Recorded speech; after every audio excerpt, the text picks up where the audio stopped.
The massive research ship Horizon hung in space like a silver needle against the vast canvas of stars. Through its reinforced windows, the crew stared in wonder at the enormous planet below them. Atlas, as they had named it, was nearly 3 times the size of Earth, its surface a swirling mix of deep blues and rich purples.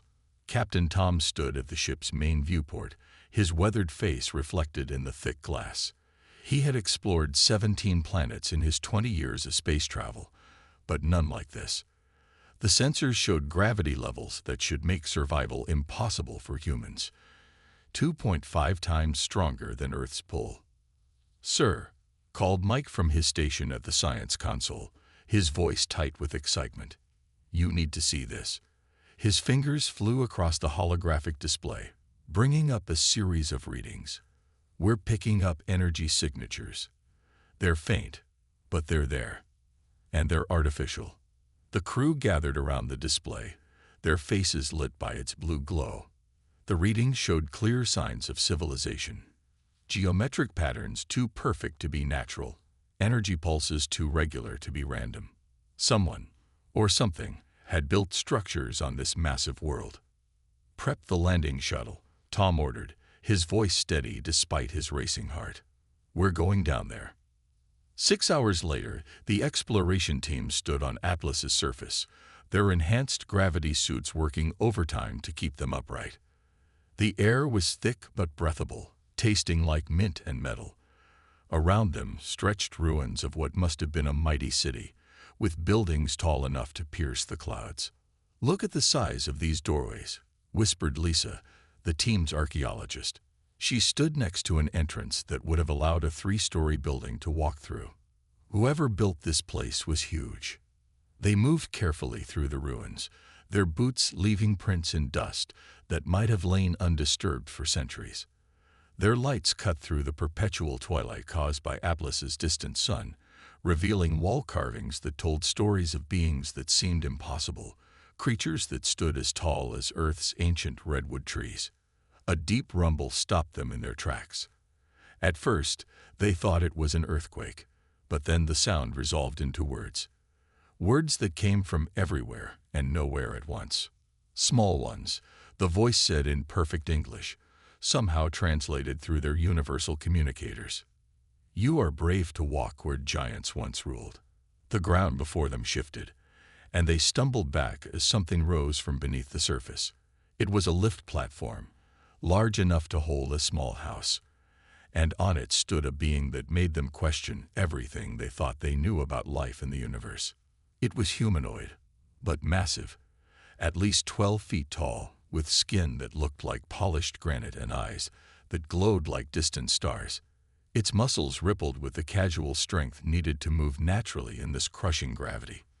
"I am first speaker, Rock," the giant said, looking down at them, with an expression that mixed curiosity with something like amusement. "You are not the first small ones to find our world, but you are the first to survive landing on it." It paused, studying them more closely. "Most interesting."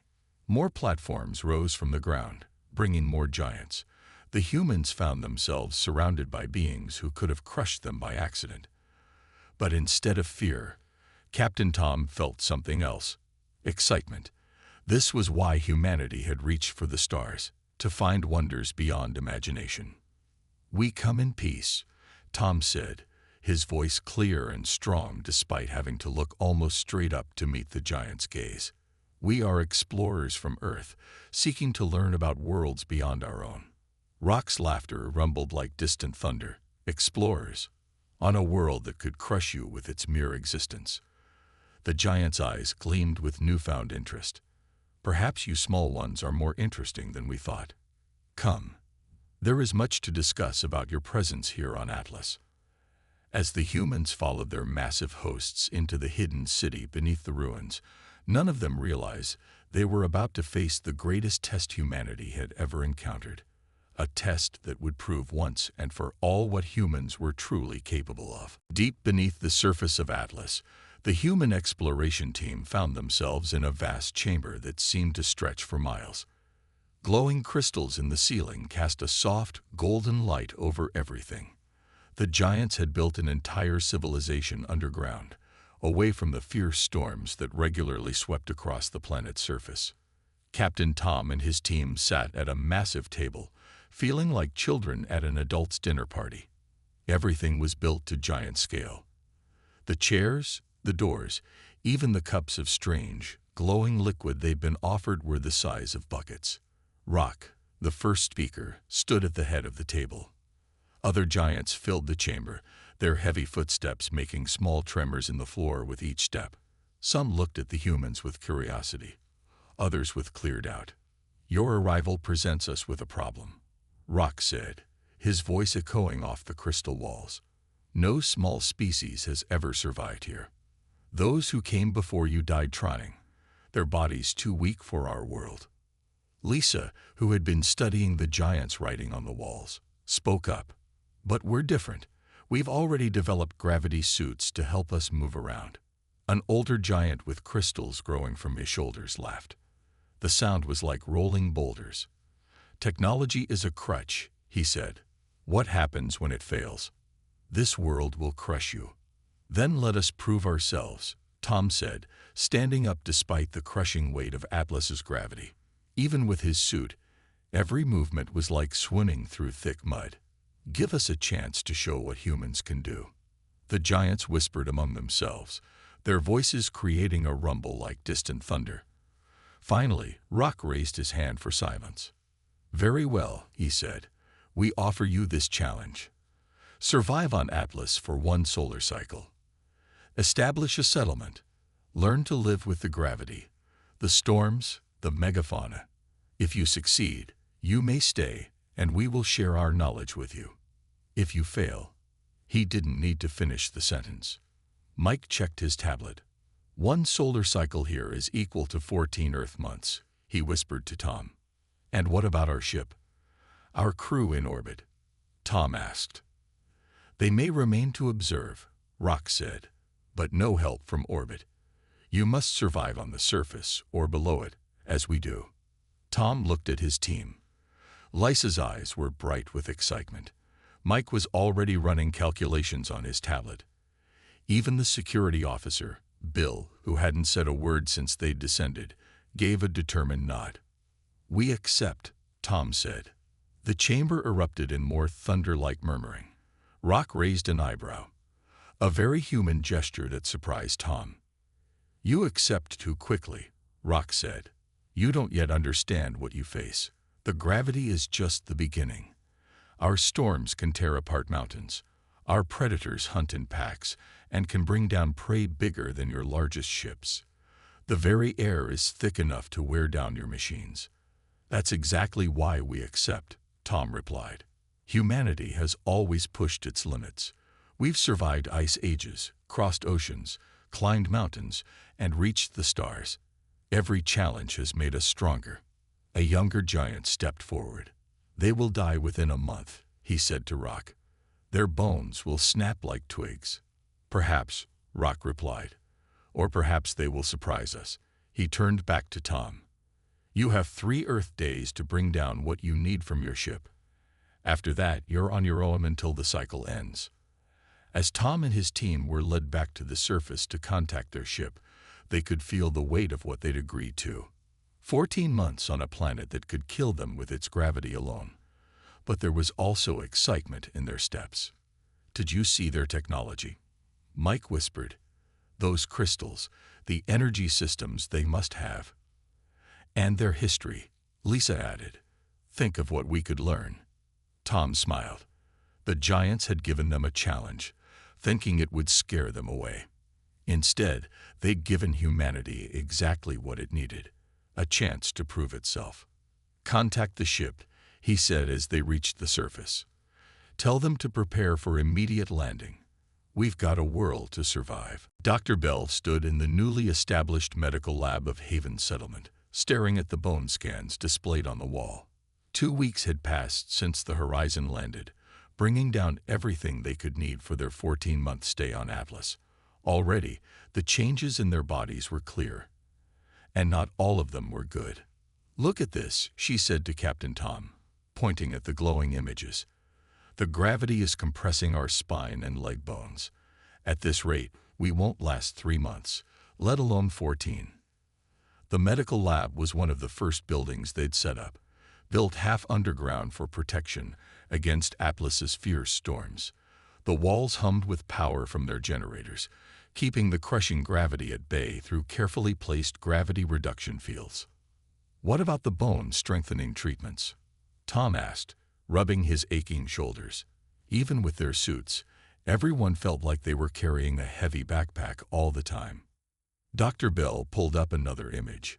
This one showed the cellular structure of giant bone tissue, which they'd been allowed to study. Their bones aren't just bigger, they're built differently. The cellular matrix is like nothing we've seen before. But she smiled for the first time in days. "I think we can copy it." She led Tom to another room where Mike and Lisa were already waiting. A large machine took up most of the space, its surface covered in blinking lights and holographic displays. "We're calling it the Bone Weaver," Mike said proudly. "It uses targeted nanites to restructure human bone tissue, making it denser and stronger like the giant's bones." Lisa, who had been studying both human and giant biology, stepped forward.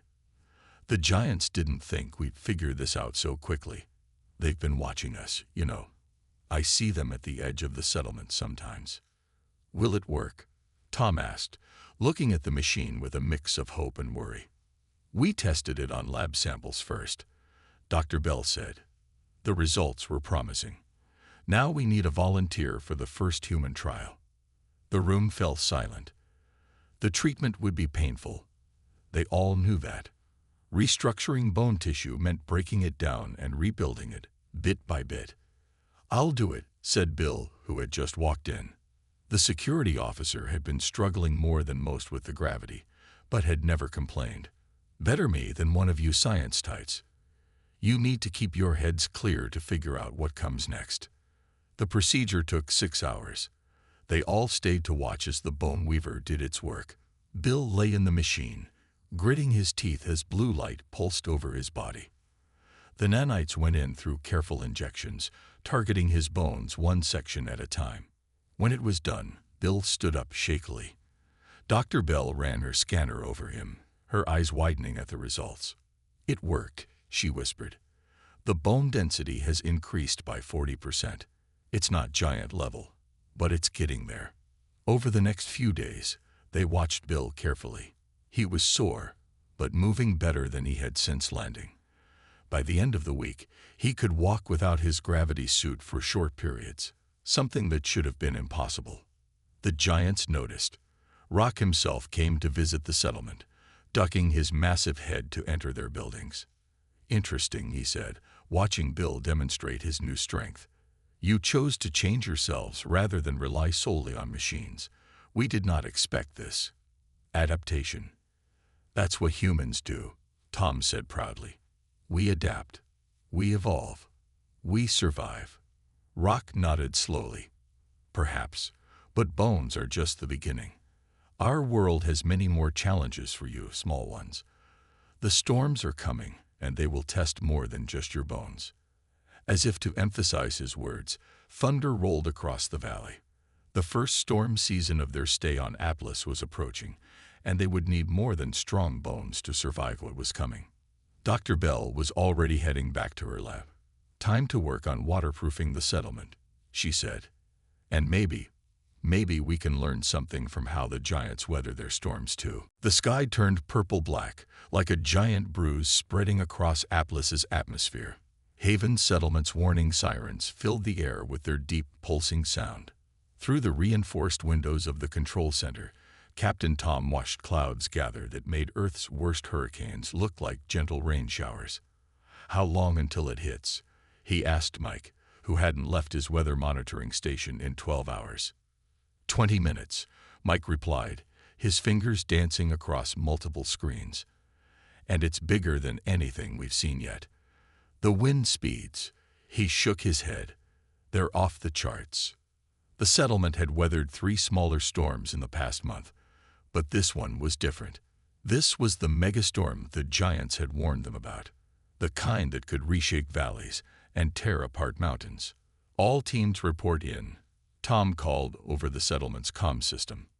Medical is secure, Dr. Bell's voice came through.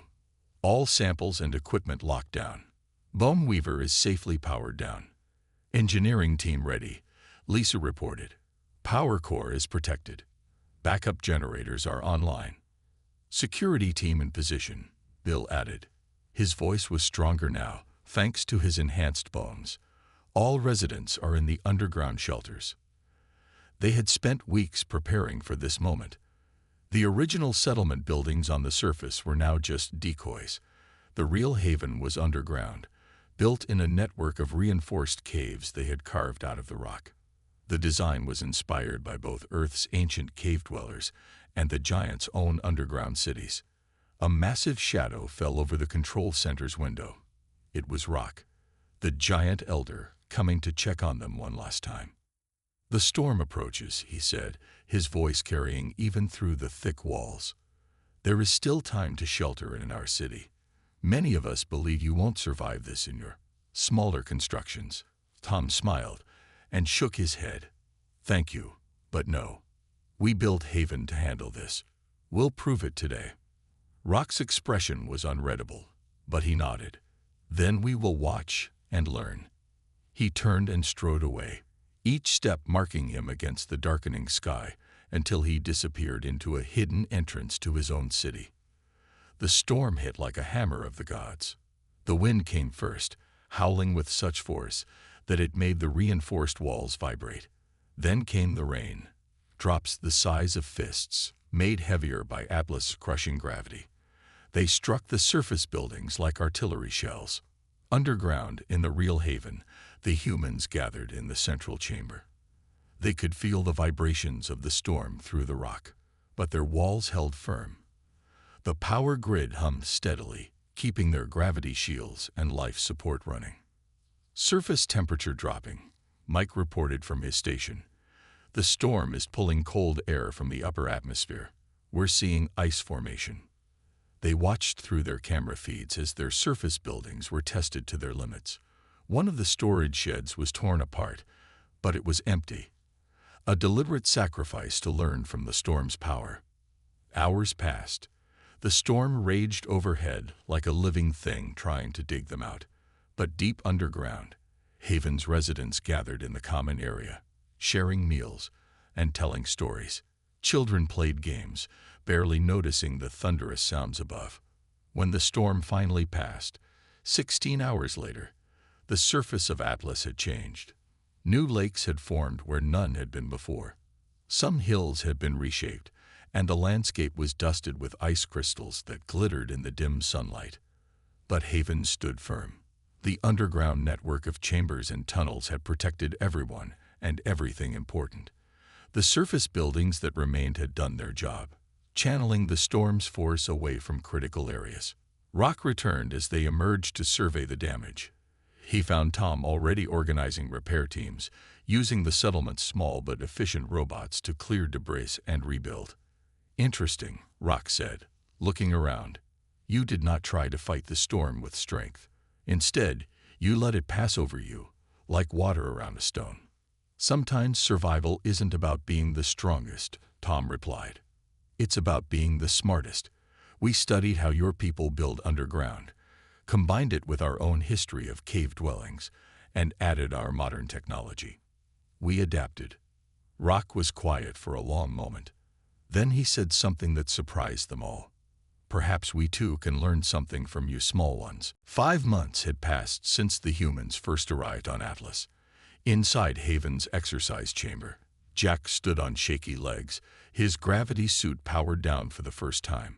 Sweat ran down his face as he took one careful step, then another.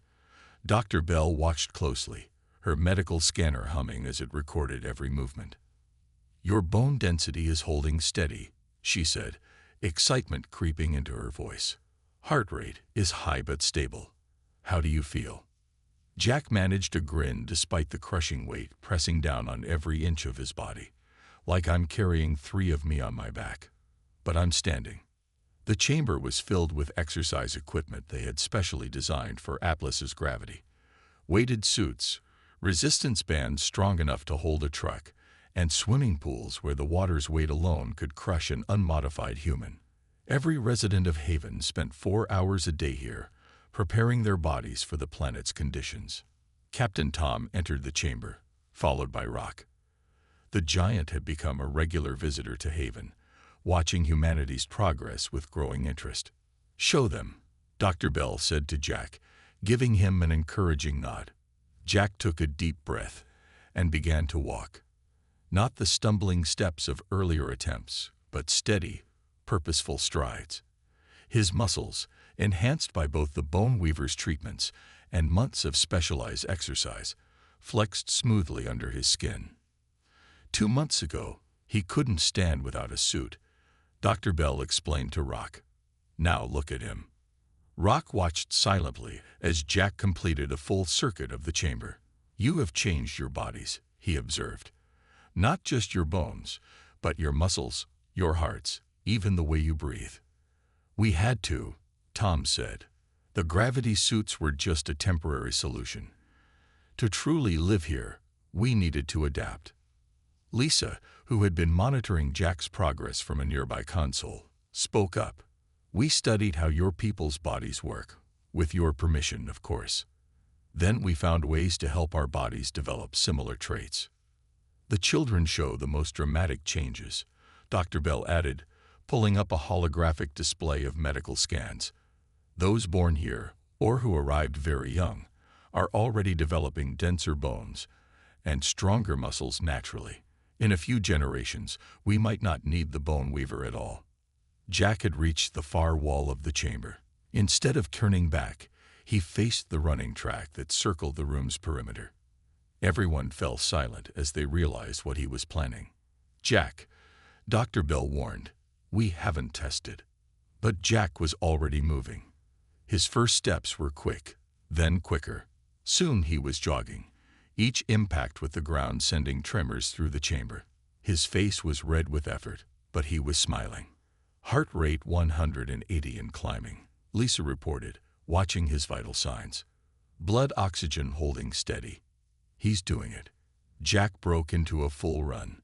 In Atlas's crushing gravity, each stride required more effort than running up the steepest hill on Earth. But he kept going, lap after lap, until he had covered a full mile. When he finally stopped, dropping to his knees in exhaustion but triumph, even Rock looked impressed. 1 mile in 2.5 g, Tom announced proudly. The first human to run unassisted on Atlas. More importantly, Dr. Bell added, checking Jack's vitals, no damage to bones or organs. "The adaptations are working." Rock reached down and very carefully offered Jack a hand up. The gesture wasn't necessary. Jack could stand on his own. But it meant something more. It was a sign of respect. "You are still small," Rock rumbled, "but you are no longer weak. Your ability to change, to remake yourselves to meet any challenge.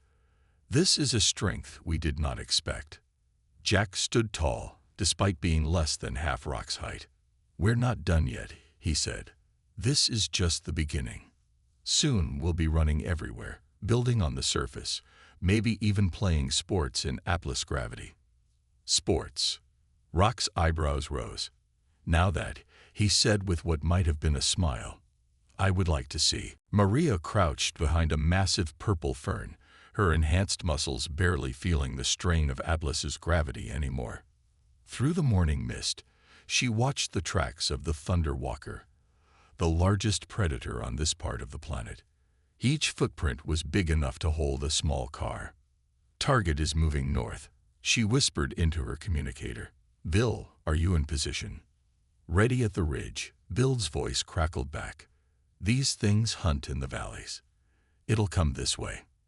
This hunt wasn't just about proving they could track the planet's apex predator. It was about showing the giants they could handle Atlas's wildest creatures without relying on heavy weapons or ships. They had to do it the old way, with spears, wit, and teamwork. Rock and 3 other giants watched from a safe distance. They had warned the humans that even giants hunted Thunder Walkers in groups of 10 or more. But Maria had studied Earth's ancient hunters, who took down mammoths with nothing but stone-tipped spears and clever plans. Movement ahead, Tom's voice came through the comm. He was positioned in a tree that would have been considered a skyscraper on Earth. It's big, really big. The ground trembled. Maria felt it through her boots, a rhythmic thumping that made pebbles dance. Then she saw it. The Thunder Walker emerged from the mist like a mountain coming to life. It stood on 6 thick legs, each one as tall as a giant. Its head was all armored plates and teeth, with 3 pairs of eyes that glowed like amber flames. The creature's name came from the sound it made. Each step was like a crack of thunder in Atlas's dense atmosphere. "Remember the plan," Maria said quietly. "We're not trying to kill it. We just need to prove we can hunt it. A tracking shot with the marker will do it." The marker was a simple paint round that would leave a bright blue spot on the creature's hide, proof they had gotten close enough for a killing shot without actually harming it. But to make the shot, they needed to get much closer. The Thunder Walker stopped, its huge head swinging from side to side. It could smell them. "Now, Jack," Maria commanded. From the other side of the valley, Jack emerged from its hiding spot. He had spent weeks practicing running in Atlas's gravity for exactly this moment. He sprinted across the Thunder Walker's path, just far enough to catch its attention. The massive predator turned with surprising speed, its roar shaking leaves from trees. It charged after Jack, exactly as planned. "Bill, get ready," Maria said, already moving. "Tom, signal when it passes under you." Jack ran in a curving path, leading the Thunder Walker right where they wanted it. The beast was faster than anything its size had a right to be, but Jack had trained for this. He stayed just ahead of it, his enhanced muscles and bones letting him keep pace. Almost there, Tom called. 3, 2, 1, now. Bill threw the first spear. It wasn't meant to hurt the creature. Its hide was too tough for that. But the spear struck the ground near its front leg, making it turn slightly. Maria threw next, her spear landing on the other side. The Thunder Walker turned again, confused by attacks from multiple directions. That's when Tom dropped the nets, huge webs of ultra-strong fiber that tangled around the creature's legs. It stumbled, not hurt but slowed. "Take the shot," Maria yelled. Jack, who had circled back around, raised his marker gun. The Thunder Walker was thrashing in the nets, but its armored side was exposed. Jack fired. The blue paint splattered perfectly on the creature's hide, right where a killing blow would have struck. "Clear out," Maria commanded, and her team retreated to safe positions as the Thunder Walker freed itself from the nets. The creature roared in frustration but was otherwise unhurt. It shook itself like a giant dog and stalked away into the mist. Rock approached Maria's team as they regrouped. For the first time, the giant's expression showed clear amazement. "You did not try to overpower it," he said. "Instead, you used its own strength against it, made it go where you wanted." Maria nodded. "Humans learned long ago that you don't need to be the biggest or strongest to be a successful hunter. You just need to be the smartest." From that day on, the giants never again questioned whether humans were strong enough to survive on Atlas. They had learned that strength comes in many forms. The last day of the solar cycle dawned on Atlas, with both its suns casting double shadows across Haven Settlement. Captain Tom stood on the observation platform of their newest building, a tower that rose proudly above ground, built to withstand both the gravity and the storms. Around him, the settlement had grown into something remarkable. Children played in the garden dome, their laughter carrying through the thick air. These kids, some born on Atlas during their 14-month trial, moved as easily in the heavy gravity as they would have on Earth. Their bones and muscles had grown naturally dense and strong, adapted to their new home world. "It is time," Rock's deep voice announced from behind him. The giant leader had come for the final inspection, along with a council of other giants. Tom nodded and began the tour. He had given many such tours over the months, but this one would decide everything. The giants followed him, ducking through doorways that had been specially designed to accommodate both species. Their first stop was the new medical center, where Dr. Bell was helping both humans and giants understand each other's biology. "We've started a DNA database," she explained, showing them the lab. "Every adaptation we develop is carefully recorded. Future generations will be born even better suited to Atlas." In the agricultural dome, Lisa proudly displayed their hybrid crops. "We combined earth plants with local species," she explained. "They grow in the heavy gravity and produce food that both humans and giants can eat." The giants studied the strange but healthy plants with interest. One of them actually smiled, something Tom had never seen before. The engineering section came next, where Mike demonstrated their latest invention, a gravity manipulation system that could create Earth normal zones for delicate work, or giant normal areas for their larger friends to visit comfortably. "The technology works both ways," Mike explained. "It can increase or decrease gravity in specific areas." We thought, well, maybe giants might like to experience what Earth gravity feels like sometimes. Rock's eyes widened at this. The idea of being able to move more lightly had never occurred to them. The tour ended in Haven's Great Hall, where both species could gather comfortably. The room was filled with artwork showing both human and giant children learning from each other, playing together despite their size differences. "You have not just survived here," Rock said, looking around the hall. "You have made this world your home. More than that, you have found ways to bring our peoples together." Tom nodded. "That's what humans do best. We adapt, we learn, and we connect. Size doesn't matter as much as the ability to understand each other." A young giant stepped forward, one who had initially bet against the humans surviving. "I was wrong about your people," he admitted. "You are small in size, but great in spirit and wisdom." Rock raised his hand for attention. The hall fell silent. This was the moment they had waited 14 months for. "The challenge is complete," Rock announced, his voice echoing through the hall. "You have not only survived our world, you have thrived on it. You have shown us that true strength comes in many forms. The Council's decision is unanimous. You may stay." Cheers erupted from both humans and giants. Tom felt a weight lift from his shoulders, one that had nothing to do with gravity. "But that is not all," Rock continued. "We wish to learn from you as you have learned from us. Your ways of thinking, your adaptability, your technology. These are things we need. We propose not just coexistence, but partnership."